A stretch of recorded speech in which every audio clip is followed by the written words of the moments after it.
إن الله وملائكته يصلون على النبي يا أيها الذين آمنوا صلوا عليه وسلموا تسليما اللهم صل على سيدنا وشفيعنا وحبيبنا ومولانا محمد معدن الجود والكرم وعلى آله وبارك وسلم صلاة وسلام عليك يا رسول الله صلى الله تعالى عليه وسلم لا إله إلا الله محمد رسول الله صلی اللہ تعالی علیہ وسلم. الحمد للہ رب العالمین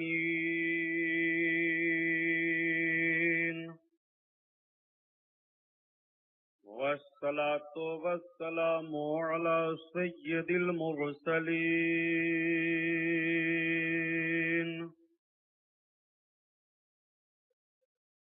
وعلى آله الطاهرين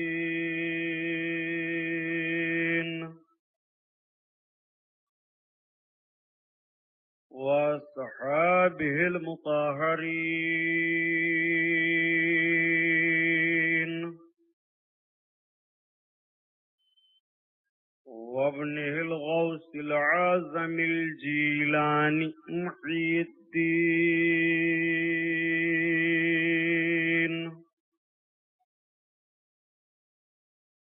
وأهل بيته أجمعين.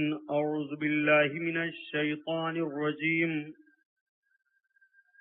بسم الله الرحمن الرحيم.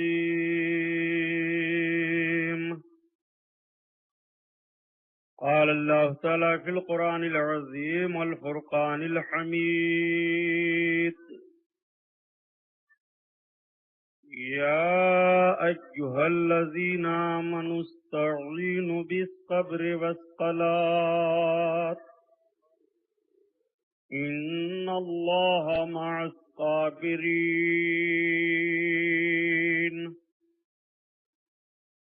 صدق الله البصير القدير وصدق رسوله البشير النذير والحمد لله رب العالمين.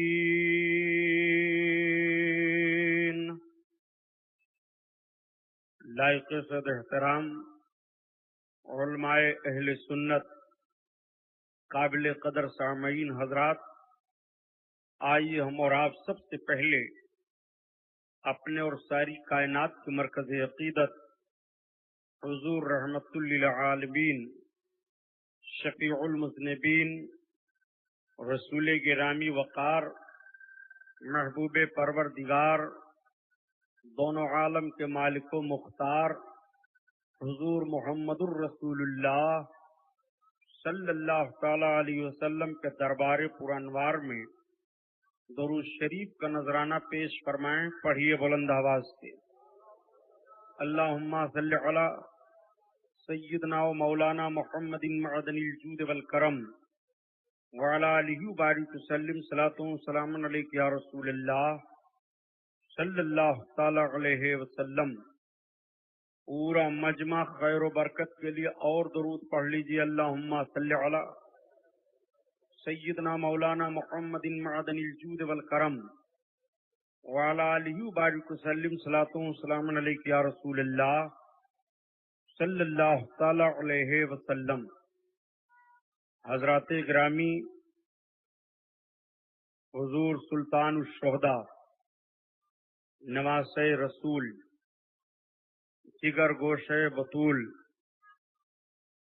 جنتی جوانوں کے سردار حضرت امام عالی مقام امام حسین رضی اللہ تعالی عنہ کی یاد میں جو 12 جلسہ عالی جناب محترم شیخ عبد المجید صاحب اور سنی رضا جامع مسجد اور ان کے احباب آپ حضرات سبوں نے مل کر کے منعقد کیا. آج 12 جلسوں کا یہ 12واں اور آخری جلسہ اس مقام پر ہے. میں سب سے پہلے آپ سب حضرات کو مبارکباد پیش کرتا ہوں۔ 12 دن تک آپ آقائے کریم صلی اللہ تعالی علیہ وسلم کے عظمت و رسالت، بزرگان دین کی محبت، نیکیوں کی ترغیب، گناہوں سے نفرت اور شہیدان کربلا کی وفاداریوں اور جوش شہادت کے داستان کو، ان کی ہمت و عظمت، ان کی قوت و بہادری، ان کی عبادت و ریاضت، ان کا زہد، ان کی پرہیزگاری، ان سب ساری باتوں کے تعلق سے سنتے رہے۔ میں نے کل 11ویں جلسے میں یہ عرض کیا تھا کہ آج میں حضرت امام علی مقام اور آپ کے جانثاروں کا جو سر اقدس کوفہ سے دمشق روانہ کیا گیا، وہاں سے لے کر کے اور قاتلان حسین کے انجام تک انشاءاللہ بیان کروں گا۔ بیان عنوان ہی کے تحت ہوگا، لیکن حسب معمول آپ کچھ آثار سماعت فرما لیں۔ اعلی حضرت عظیم البرکت آیت من آیات اللہ، معجزۃ من معجزات رسول اللہ، امام احمد رضا خان علیہ الرحمت و رضوان اپنے آقا صلی اللہ تعالی علیہ وسلم کی مقدس بارگاہ میں عرض گزار ہوتے ہیں، یا رسول اللہ، واہ کیا جود و کرم ہے شہ بطحا تیرا۔ بطحا مدینہ طیبہ کا نام ہے، اور شہ کا معنی بادشاہ، جود کا معنی بخشش کرنا، کرم کرنا، سخاوت کرنا، بغیر مانگے لوگوں کو عطا کر دینا۔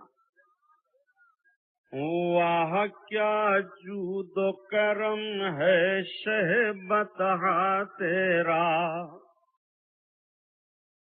واہ کیا جود و کرم ہے شہ بطحا تیرا، نہیں سنتا ہی نہیں مانگنے والا تیرا، نہیں سنتا ہی نہیں مانگنے والا تیرا۔ سرکار کا مانگنے والا آقا کی بارگاہ میں نہیں سنتا ہی نہیں ہے۔ نبی کونین کی مقدس بارگاہ میں جو سوال کیا جائے آقا عطا فرماتے ہیں۔ ان کا رب قرآن میں ان کی شان میں بیان فرماتا ہے کہ ما آتاکم الرسول فخذوہ وما نہاکم عنہ فانتہوا۔ رسول اللہ جو تمہیں دیں وہ لے لو، اور جن چیزوں سے رسول اللہ منع فرمائیں رک جاؤ۔ یہ قرآن میں رب فرماتا ہے۔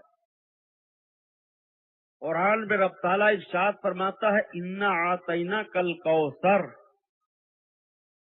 اے محبوب ہم نے تمہیں بے شمار خوبیاں عطا فرمائیں۔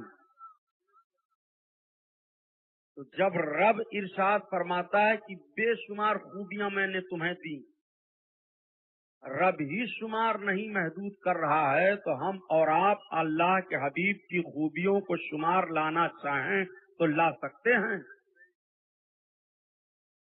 رب ارشاد فرماتا ہے، وَإِن تَعُدُّوا نِعْمَةَ اللَّهِ لَا تُحْصُوهَا، اگر تم اللہ کی نعمتوں کو شمار کرنا چاہو تو شمار نہیں کر سکتے۔ کتنی نعمتیں رب کی ہیں، اور رب کی سب سے عظیم نعمت اللہ کے حبیب ہیں۔ اللہ ارشاد فرماتا ہے، مومنو میں نے تم پر احسان کیا کہ میں نے اپنے رسول کو تمہارے درمیان بھیجا، میں نے اپنا محبوب تمہیں دیا۔